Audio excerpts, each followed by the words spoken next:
Seja bem-vindo ao canal Believe Foot. Você gosta de futebol? Então se inscreve no canal e... Agora, Bruno e Vamp, né? E depois eu já vou perguntar pro Mauro sobre esse começo do Felipe Luiz.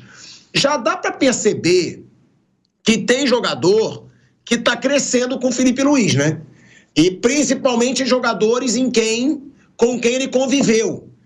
Porque, a gente vai falar do Arrascaeta. O Arrascaeta cresceu. O Gerson já era um monstro, tanto com o Tite quanto com o Felipe Luiz. Tem o Léo Ortiz, que entrou muito bem no time do Flamengo. Pode ser um cara que vai dar uma estabilidade para a defesa do Flamengo, que ela não tinha com o Tite. Inclusive, eu falava que muitos elogiavam o Tite por ser bem... não sofre tantos gols, perde pouco. Perdeu a doidada e sofreu muito gol.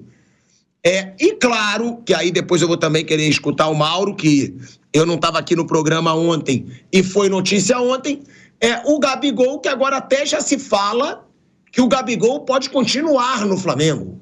E aí eu vou querer saber do Mauro, inclusive, o que ele apurou sobre isso, o que ele acha disso, porque eu li a reportagem de ontem que dizia que o Felipe Luiz pediu e que já se começa uma possibilidade do Gabigol permanecer no Flamengo. O Felipe Luiz, com pouco tempo de trabalho, vencendo 2 jogos, do jeito que venceu, para mim, se expôs muito contra o Corinthians, mas fez muitas chances de gol. E contra o Bahia foi impressionante, né? Ali eu vi uma mudança já de Flamengo em pouco tempo. E ele disse, eu quero incomodar o adversário.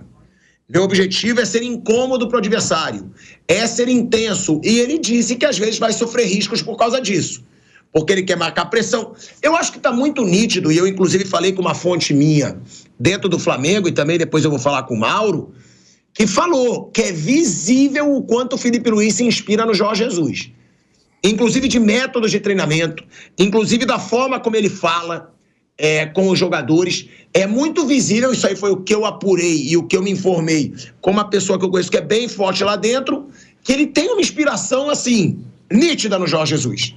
Ele repete coisas que aconteciam com o Jorge Jesus e até falas do Jorge Jesus.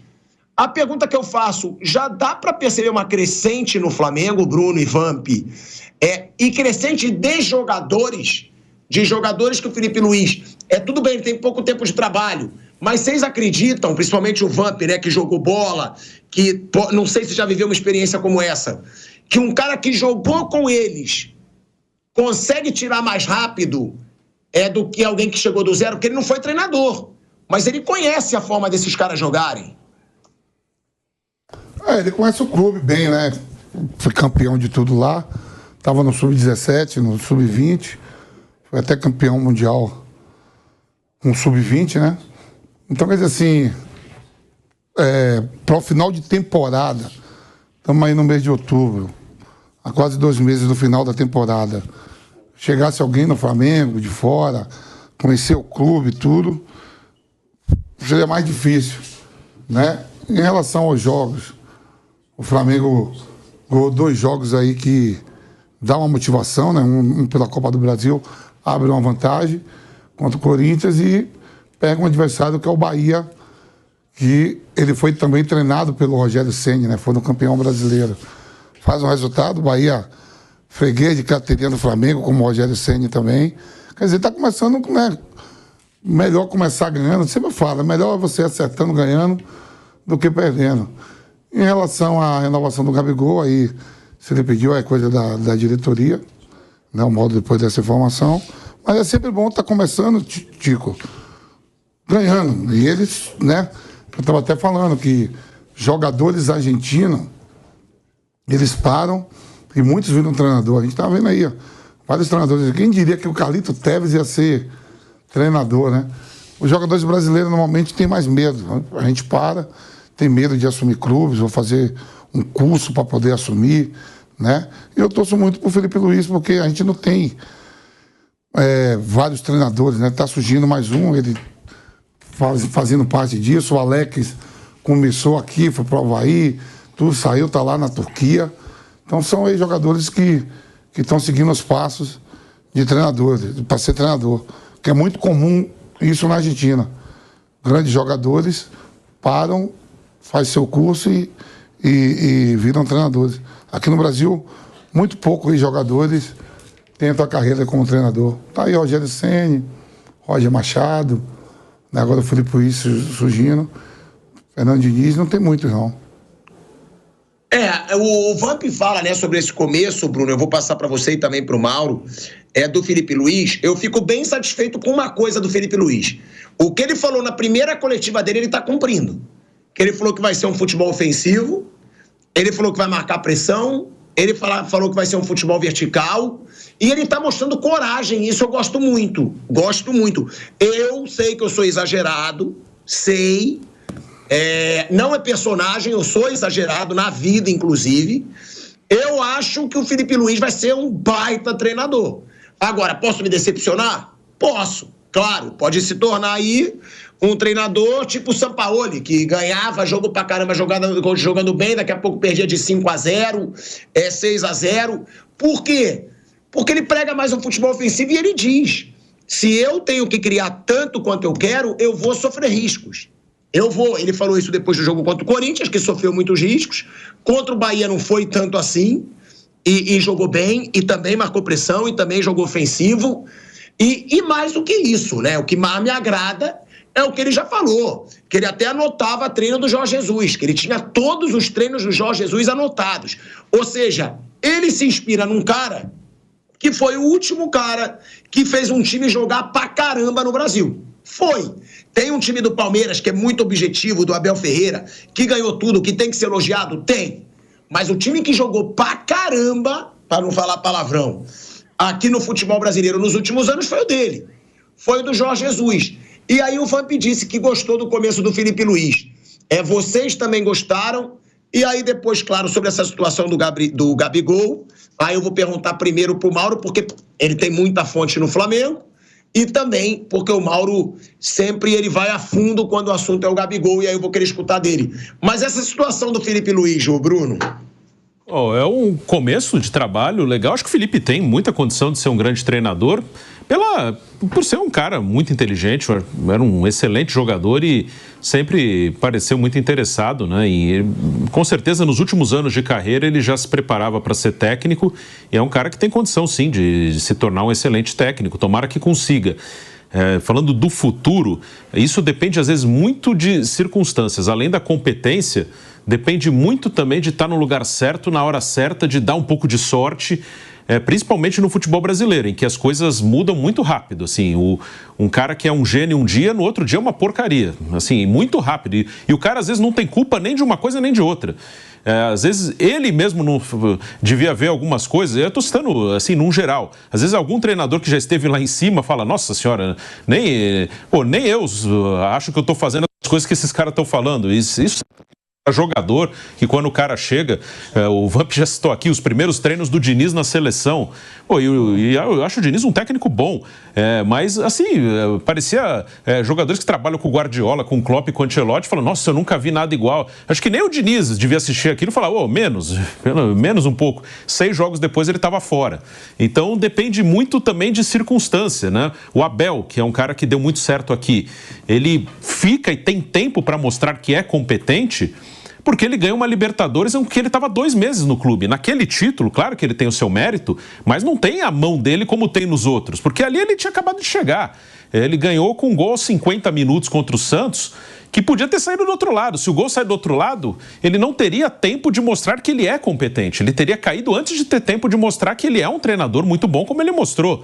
Então também depende muito de ter um pouco de sorte, depende um pouco das circunstâncias, de estar no lugar certo e na hora certa. Então tomara que ele tenha essas circunstâncias favoráveis também na carreira dele, porque competência, eu acredito que ele terá, vai ter e vai se desenvolver como treinador. É um cara que tem toda a condição.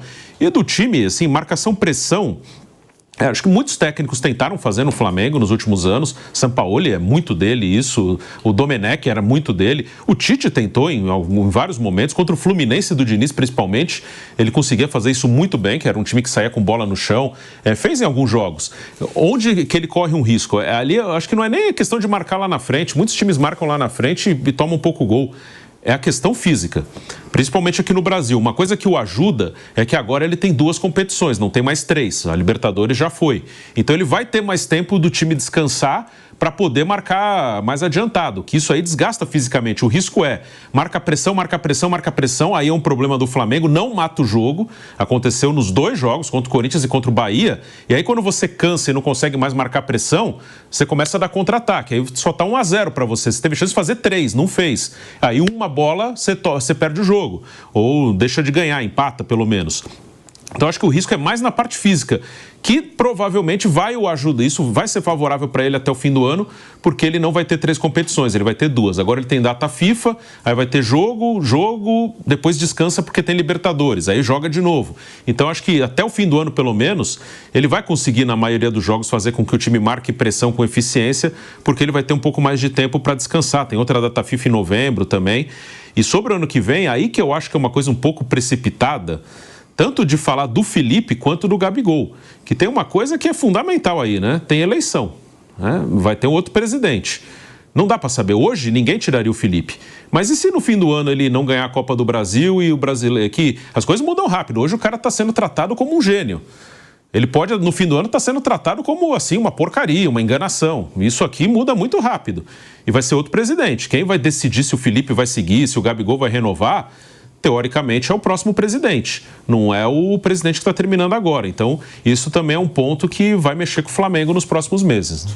Agora, Mauro César Pereira, a Arrascaeta deu uma entrevista, né? Não sei se foi entrevista ou se foi uma postagem, eu vou até ver aqui agora, onde ele falou da terapia dele, que a terapia tem ajudado muito no seu rendimento, para voltar à sua melhor fase. Eu vou até ler aqui, né, para trazer para você essa informação, que o Arrascaeta disse que ele tem feito terapia, tá? Que ele foi convocado pela seleção uruguaia para os 2 próximos jogos, e ele relatou sobre a importância da terapia para a vida dele, em publicação nas redes sociais, tá? A gente tem a declaração do Arrascaeta e ela é a seguinte, abre aspas, vamos colocar aí a arte na tela. Ele diz: a terapia tem sido uma aliada essencial na minha vida, tanto dentro quanto fora de campo. No esporte enfrentamos uma pressão constante e contar com esse apoio tem me proporcionado benefícios incríveis. Para que o jogo aconteça, precisamos estar bem, não apenas fisicamente, mas também mentalmente. Parece que eu comecei a viver de novo, ou viver mais plenamente. Minha personalidade, minha forma de ver as coisas, o despertar de cada dia, de poder compartilhar momentos com a minha esposa, com a minha cachorrinha, que são momentos simples, mas são especiais. No âmbito do futebol também, no momento das lesões, é importante saber que você está sabendo, está fazendo o que tem que ser feito. Então, o que vier, você já está preparado para enfrentar. Agora, Mauro, é um dos principais jogadores do Flamengo que sofreu muitas lesões, né? E aí a gente diz, pô, o Arrascaeta joga um jogo, 2, fica 5, 6 fora. O Arrascaeta, numa boa forma, ele ainda pode somar muito para o Flamengo. E ele é um dos que cresceram muito com a chegada do Felipe Luiz. É um jogador novo ainda, né, Mauro? Ou seja, o Arrascaeta não é aquele caso como o do Bruno Henrique. 33 anos, uma lesão séria, seríssima. Eu acho difícil você esperar o auge do Bruno Henrique. Ele pode se tornar ainda um bom jogador. Mas o Arrascaeta ainda dá, né, Mauro? Só que fisicamente, é o que eu costumo dizer para todo mundo. Sempre falam para mim, pô, o Arrascaeta fisicamente é fraco. Mas aí eu digo, se o Arrascaeta fosse fisicamente forte, ele estava na Europa com o talento que ele tem. Mas esses problemas físicos dele estão de 2, 3 anos para cá. Ele antes conseguia jogar num ritmo bom, nem por isso ele não foi para a Europa. Eu acho assim, o Flamengo não tem psicólogo, é um absurdo e tal. Ao mesmo tempo, assim, eu entendo até que esse tipo de profissional é mais importante na base, jogadores novos, do que com jogadores formados. Porque esses caras têm toda a condição de procurar um psicólogo, gente. Vai lá e paga um psicólogo, procura, faz a terapia, faz o que é necessário, como o Arrasca disse agora que está fazendo. O mais complicado são meninos ou jogadores que vêm de fora, o caso do Michael, que teve depressão, né? O clube depois o apoiou, ele mesmo disse isso, mas tendo o profissional ali pode ajudar. Para esses mais abastados, digamos, já mais maduros até, O próprio cara pode procurar isso. Acho que o clube tem que ter, mas principalmente para outro perfil de atleta. Não sei qual o problema que ele tem, é uma questão pessoal, né? Ele diz que melhorou, acho que ótimo, que bom. É bom que ele fale sobre isso, estimula outros a terem a mesma visão e conduta. Mas o que aflige o Arrascaeta me parece mais a questão física do que psicológica, né? Ele está toda hora machucado. Ele não consegue terminar jogos, aí faz um jogo, outro não faz e tal. Esse que é o problema dele. Acho que é isso que ele deveria agora investigar. O que acontece com ele? Ele e o Flamengo, né? Porque, na realidade, a presença dele, às vezes, até em alguns casos, preste atenção no que eu vou falar, vira um problema. Porque ele, às vezes, está mal fisicamente, não consegue render, e se o técnico tira, nossa, tirou a Arrascaeta, mas que Arrascaeta é esse que estão tirando do time? Aí parece que está tirando a Arrascaeta comendo a bola, não, a Arrascaeta que está se arrastando em campo. Então, em alguns momentos, é melhor ele não jogar. É melhor ele se recuperar, ele treinar, ele fazer o tratamento adequado. Mas toda vez que fala que tem uma crendice assim, não, o Arrascaeta é aquele que a qualquer momento pode fazer alguma coisa e decidir um jogo. Isso é lenda. Os grandes jogadores, quando estão mal fisicamente, eles não decidem jogos, salvo exceções. Essa não é a regra. A regra é o cara mal fisicamente não consegue jogar, não consegue render, mesmo sendo talentoso. Então, acho que ele deveria investigar mais essa questão. Seria importante. Que bom que ele está encontrando aí esse caminho, mas acho que a parte física também merece uma atenção bem especial. E a parte física, né, deve ser, inclusive, algum dos incômodos que levaram a Arrascaeta a procurar um terapeuta, um psicólogo, né? Porque para o jogador é péssimo ele ficar se machucando o tempo todo, aí ficar escutando que ele... Até de mim, eu mesmo já falei aqui várias vezes, joga um jogo, joga 2, bem pra caramba. Daqui a pouco fica 4, 5 fora. Isso deve incomodar muito o jogador. E, inclusive, isso pode ter feito o Arrascaeta procurar um psicólogo. Bem-vindo ao canal Believe Fute. Você gosta de futebol? Então se inscreve no canal e dê aquela força.